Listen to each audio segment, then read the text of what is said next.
L'argument, moi, qu'on me renvoie très fréquemment, c'est ah, mais si tu retirais ton foulard, tu serais comme les autres Français, tu aurais plus de signes distinctifs, tu serais plus victime d'islamophobie. Du coup, toi, est-ce que ça t'immunise? C'est ton totem? Absolument pas. Okay. Ça ne m'immunise pas du tout. Et malgré le fait que je ne porte pas de foulard, je suis sans cesse renvoyée à ma religion, questionnée sur ma religion. Bonjour, je m'appelle Faiza, j'ai 21 ans, je suis étudiante en littérature et histoire hispanique. Je suis française. Je suis de confession musulmane. Bonjour, je m'appelle Sophia, j'ai 25 ans, je suis étudiante en médecine. Je suis française, je suis aussi musulmane. Je vais vous parler de mon rapport à ma religion et je vais vous parler surtout moi de mes libertés individuelles, de comment est-ce que je me définis dans la société française en tant que musulmane et de ce qui pour moi cloche. Je peux comprendre que certaines personnes ne comprennent pas pourquoi est-ce que je porte mon foulard. D'abord, j'ai envie de dire que c'est mon choix personnel, que je vais pas le justifier et que voilà. Je voulais aussi dire que moi je le porte parce que c'est mon corps et du coup il y a des normes auxquelles j'ai envie de répondre, il y a des normes auxquelles j'ai pas envie de répondre pour mon corps et du coup le fait de le porter personnellement ça m'aide à me sentir mieux, ça m'aide à définir ce que je veux être, ce que je veux montrer, ce que j'ai pas envie de montrer et en fait c'est vraiment s'approprier soi, son intimité et je me sens très bien comme ça. Même quand on le voit dans le débat public, les rares fois où on invite des femmes qui portent le voile, c'est toujours pour leur opposer une femme musulmane qui ne porte pas de foulard, mais qui est vraiment en total désaccord avec elle. Et il y a toujours une forme de conflit. Et moi, je voulais dire que non, qu'en tant que femme musulmane qui ne porte pas de foulard, je suis en totale solidarité avec les femmes qui le portent, juste pour moi par pur féminisme. Quand on le porte, on estime que voilà, c'est une femme qui est soumise.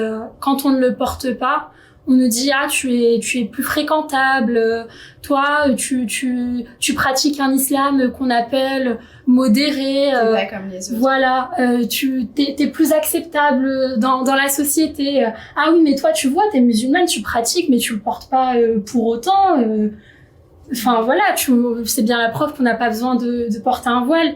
Et c'est ce qui me dérange en fait, c'est que on nous met dans des cases alors que la femme musulmane comme la femme en général, elle est diverse, elle est plurielle, elle a ses croyances, elle a son cheminement spirituel qui est propre à tout un chacun. Dans l'islam, il y a ce concept de libre arbitre, donc chacun choisit de pratiquer sa religion comme il l'entend. Il y a le concept de soumission, t'as évoqué, qui est hyper intéressant. C'est vrai que c'est quelque chose qui revient très souvent pour nous définir. C'est d'abord très infantilisant parce que ça assume le fait qu'on soit incapable de prendre des décisions par nous-mêmes.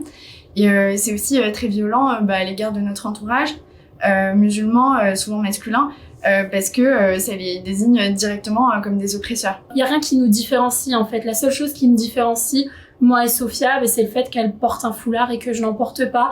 Mais dans les deux cas, c'est vraiment le fruit c'est une conviction qui est intime. Ça ne nous définit pas non plus en termes de degré de foi. C'est-à-dire que c'est pas parce que je le porte que religieusement j'ai un degré de foi qui est plus élevé que celui de Faiza. Ça c'est un truc que plein de gens pensent. Je suis pas plus musulmane qu'elle, je suis pas plus pratiquante qu'elle. Je sais que en portant le foulard, c'est quelque chose qui a vraiment fait peur à mes parents. Et mes proches en général avaient peur que je puisse subir l'islamophobie. On a cette tendance à toujours rajouter, accoler au mot islam tout un tas d'adjectifs. Alors quand on parle de moi en tant que musulmane qui ne porte pas de foulard, je représente l'islam modéré. Et quand on parle d'une musulmane qui porte le foulard, voilà. C'est mon rôle. Non, mais plus sérieusement, c'est très limitant d'être tout le temps définie par son habillement. C'est encore pire que par sa religion, vous voyez, c'est la fille qui porte le voile. Déjà, je déteste ce mot voile, c'est une connotation hyper négative. Ça signifierait que c'est quelque chose de caché, vous êtes un être humain invisibilisé, alors que pas du tout. Je trouve que le terme anglais modestie se rapproche beaucoup plus de ce qu'on essaye d'être. Et c'est souvent dans des hommes de plus de 50 ans qu'on a à justifier des raisons pour lesquelles on s'habille de telle ou telle manière.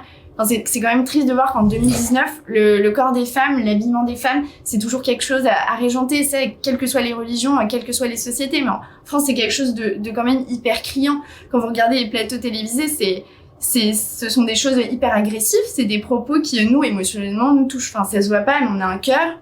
Du coup, mais c'est compliqué. C'est des choses que je veux pas entendre. Parfois, j'éteins la télé et j'ai pas envie de regarder le journal de 20h, par exemple. Parce que, moi, ça peut me faire mal. Et c'est de voir qu'il y a pas de garde-fou. Ça fait peur. Ça fait vraiment peur. Parce que ça veut dire que pendant une semaine, à la télévision, vous pouvez faire des unes du genre « Faut-il combattre l'islam ?»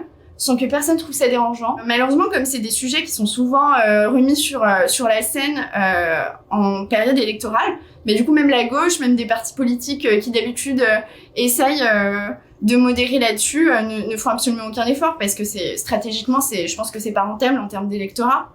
On a du mal aujourd'hui, j'ai l'impression.